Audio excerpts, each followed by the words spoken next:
Olá, meus queridos amigos, vocês sabem que muitas vezes nessas brigas, nesses confrontos, se trata de um jogo estratégico, né?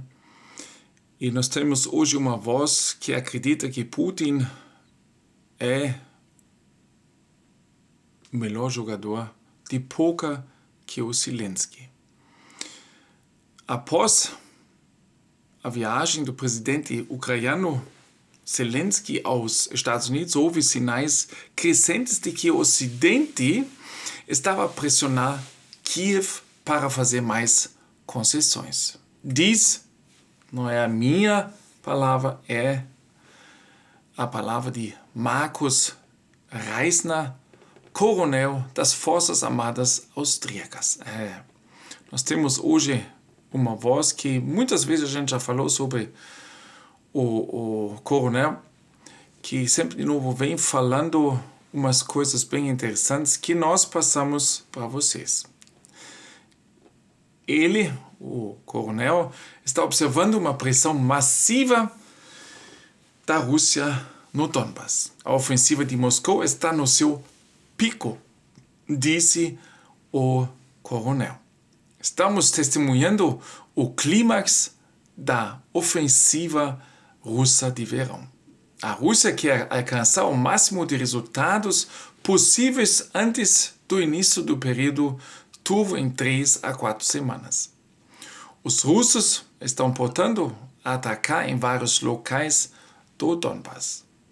Na área de Kupiansk, eles avançam cada vez mais perto de Pilsen e estão perto do rio Oskil.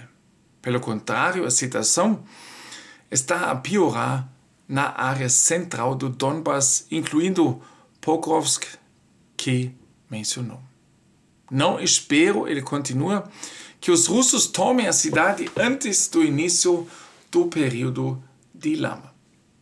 Mas Pokrovsk era um importante centro logístico na terceira e última linha de defesa da Ucrânia. Atrás dele não há nada até o rio Dnipro. Agora, Pokrovsk está ao alcance da artilharia russa. Temos de assumir que os russos reduziram a cidade a escombros para a bombardearem, como aconteceu com outras cidades ucranianas. Basta pensar em Bakhmut. Os russos avançam pelos flancos de Pokrovsk, em Toretsk ao norte e em Vuhledar ao sul. Vuhledar cairá. Os russos cercaram operacionalmente a cidade. Isso significa que as rotas de retirada dos ucranianos para fora da cidade estão sob fogo russo. A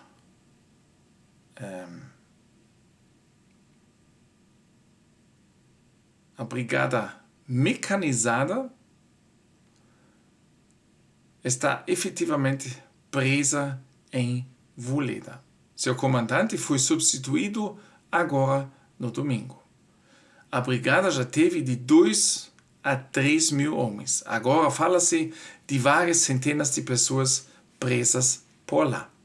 Há relatos nas redes sociais de ambos os lados de que estão em curso negociações para a retirada dos soldados ucranianos. A questão é se os russos permitirão isso. Também poderia haver um contra-ataque localizado por parte da Ucrânia para permitir a retirada de Vuhledar. No entanto, os russos trouxeram 5 mil soldados adicionais para fechar permanentemente o bolsão. Se tornarem prisioneiros de guerra na Rússia, os ucranianos enfrentarão tortura e fome. As fotografias dos ucranianos que regressaram após as tropas de prisioneiros falam por si. A Rússia iniciou um contra-ataque no flanco ocidental do território controlado pela Ucrânia há 10 dias. Mas os russos só inicialmente ganharam espaço. Os combates foram agora, em grande parte, reduzidos a contra-ataques localizados de ambos os lados. No entanto, os russos continuam a atacar o flanco ocidental dos ucranianos com artilharia e ataques aéreos. Esses são ataques de atrito contra os quais a Ucrânia dificilmente consegue se defender. Para fazer isso, teria de atacar aeroportos e depósitos de munições nas profundezas da Rússia, mas os aliados ocidentais de Kiev ainda não permitem isso. Zelensky não conseguiu o que pretendia. Acontece que Putin é um jogador de poker melhor que Zelensky. De acordo com uma reportagem do New York Times, o governo dos Estados Unidos teme que Moscou possa retaliar contra os Estados Unidos e os europeus com ataques diretos aos ataques ucranianos com mísseis ocidentais de longo alcance. Além disso, pode-se ver no artigo que, ao contrário de Kiev, Washington não espera que ataques que se estendam até a Rússia tenham um grande impacto. O pacote inclui principalmente defesa aérea, armas e munições. Existem também mísseis à superfície AGM-154 Joint Stanford Weapon.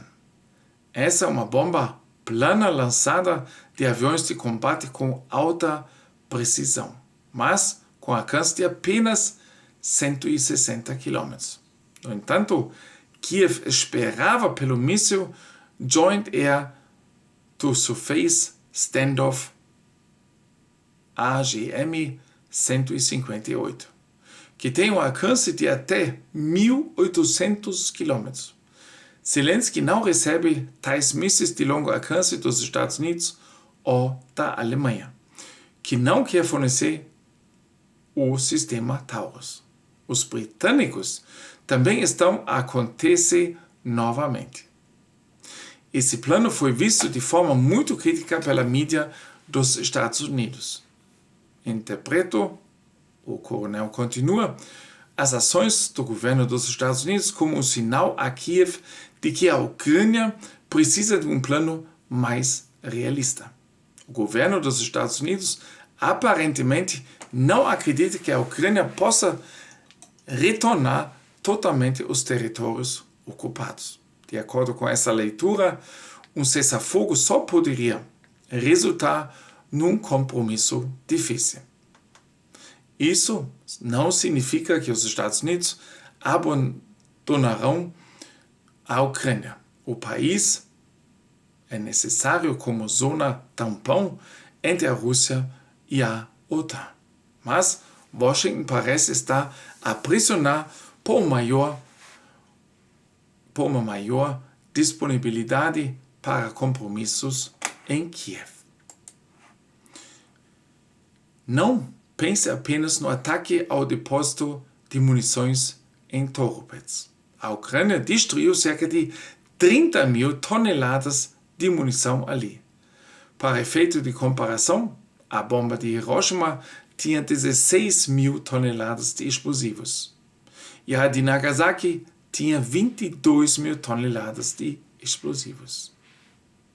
Agora, o que aconteceu semana passada, nós também comentamos, foi um ataque que fez com que a explosão tinha uma força de 30 mil toneladas de munição.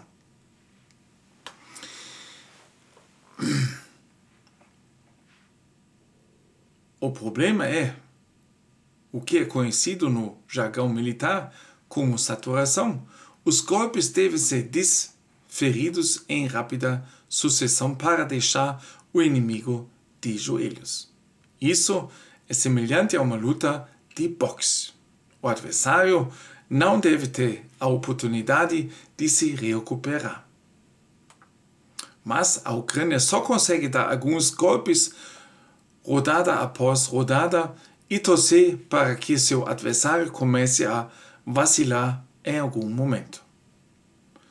Essa é a guerra de desgaste que temos vivido há agora 950 dias. E a Rússia não deu sinais de desistir até agora. Sem fornecimentos do Irã, da China, da Coreia do Norte e de outros países, a Rússia não seria capaz de travar essa guerra. O próprio Irã está agora sob pressão porque Israel está a tomar medidas massivas contra a organização terrorista Hezbollah, que é financiada por Teherã.